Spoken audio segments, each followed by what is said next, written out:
E aí, pessoal, vamos falar sobre os bastidores políticos aí da Chapecoense. Muita movimentação nessa semana que antecedeu o clássico contra o Criciúma. Teve eleição, teve surpresa pelos dirigentes da Chapecoense, teve presidente fazendo declaração inusitada, bombástica aí. Então vamos falar sobre isso, né? Antes da gente entrar no assunto, não deixe de se inscrever no canal, deixa o like aí no vídeo também, porque me ajuda muito fazendo isso. Primeira notícia que nós tivemos aí dessa semana foi a reunião do Conselho Deliberativo, e nessa reunião foi eleito o conselheiro Ari Roman, que se torna o presidente do Conselho Deliberativo, mais ou menos a Câmara dos Deputados da Chapecoense, né? São os eleitos, né, entre aspas, os sócios que deliberam sobre as coisas do clube e que aceitam ou rejeitam as ações da diretoria. O Ari Roman, logo que ele assumiu, ele já teve uma tarefa bem árdua aí, né? Estava na reunião, né? Fontes, né, indicam que uma coisa meio inesperada, aí o presidente Alex Passos tomou a palavra e ele apresentou uma carta de, digamos, uma renúncia em um prazo de 60 dias, é como um aviso prévio, digamos assim, de 60 dias dele, e que em 2 meses ele vai deixar a presidência da Chapecoense. Os motivos disso, o Alex não entrou muito em detalhes, pelo que eu sei, tá? Só que são questões particulares dele, a vida privada dele tá ficando mais complicado. Todo mundo sabe que ser presidente da Chapecoense é uma coisa muito difícil, ainda mais numa época de recuperação judicial, onde o presidente, né, e os vice-presidentes têm que botar o CPF deles aí no bolo, caso a Chapecoense não cumpra com suas obrigações financeiras. Então, além de ser muito trabalhoso,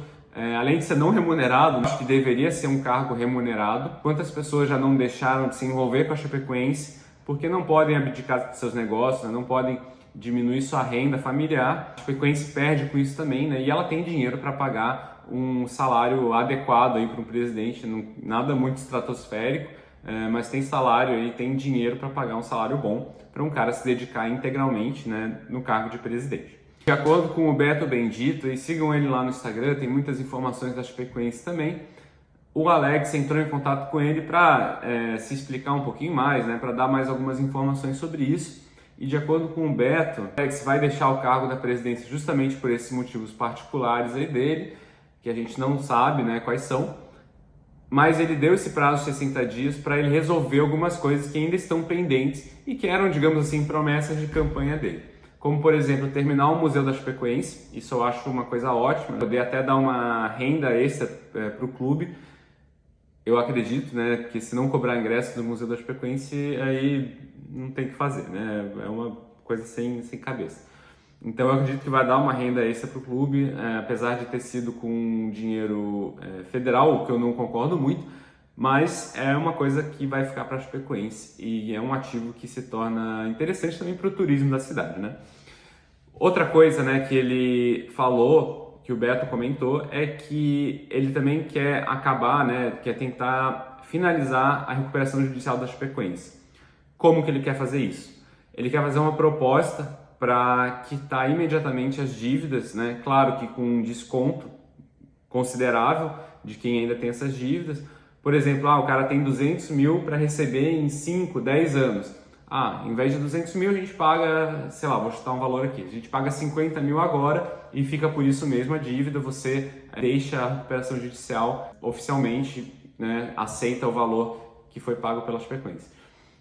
Cara, é aquela coisa, né? Dinheiro na mão agora vale mais do que dinheiro prometido para você. Então, é possível, né? Se ele quer fazer isso num prazo de 60 dias, é possível que as negociações aí com os credores já estejam bem avançadas aí também. Se não acabar totalmente, pode ser que grande parte dos credores aí aceitem isso e a recuperação fique bem mais fácil aí de se cumprir.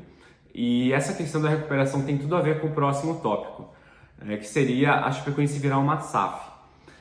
Se você me acompanha há muito tempo, você sabe que eu já defendo a Chapecoense virar SAF desde que a recuperação judicial foi instalada. Desde antes disso, para mim, a Chapecoense deveria ter sido vendida, e aí quem comprasse a Chapecoense assumiria essa dívida e teria o compromisso legal de pagar essa dívida, seja por recuperação judicial, seja por algum outro tipo de negociação. Não vou saber os mecanismos jurídicos que dá para fazer isso, mas isso deveria ser posto em contrato, né? O fato é que isso não aconteceu, a Chapecoense continua como um clube associativo e sem poder de investimento também, né? O futebol brasileiro passou por uma primeira, segunda, terceira onda aí de clubes virando SAF. Para mim, a Chapecoense deveria ter entrado aí na primeira ou na segunda onda, ter embarcado cedo nesse negócio. A gente já viu que, assim, claro, tem SAFs que funcionaram bem, tem SAFs que não estão funcionando bem, donos de clubes bons, tem donos de clubes ruins, tem donos de clubes muito malucos, que nem o Pedrinho lá do Cruzeiro, que paga 3 milhões pro Gabigol. Então tem de tudo aí nesse mundo, tá? A Chapecoense, ela, de certo modo, pode tentar fazer exigências contratuais de exclusividade, de que o clube não vai ser colocado como um apoio para outro clube grande lá fora do Brasil, como é o Bahia, né? O City, para quem não sabe, o Bahia pertence ao grupo City. E, cara, se um jogador do Bahia se destaca, ele vai ser puxado imediatamente para o Manchester City. Assim como é o Botafogo para o John Textor, né? Tudo bem que ele fez o Botafogo ser campeão regional, campeão da América, mas, cara, se um jogador se destaca no Botafogo, ele vai colocar o jogador do Botafogo lá no Lyon, que também é um clube dele. Mecanismos jurídicos aí para fazer com que isso não aconteça com a Chapecoense.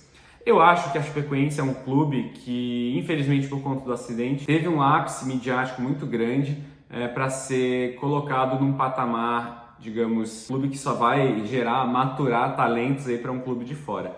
A Chapecoense acho que também ganharia, né, com essa coisa, ela poderia crescer no futebol brasileiro como um todo, mas ela precisa de alguém que se dedique exclusivamente a ela. Por que eu dei toda essa volta, né? Porque existe um rumor de que a Chapecoense, né, ela está muito perto de virar SAF, que pode ser que ela já tenha um comprador. Eu não sei de onde eu não sei se é do Brasil, se é internacionalmente, mas o Alex deu a entender que ele quer basicamente acertar a venda da Chape antes dele deixar o cargo da presidência.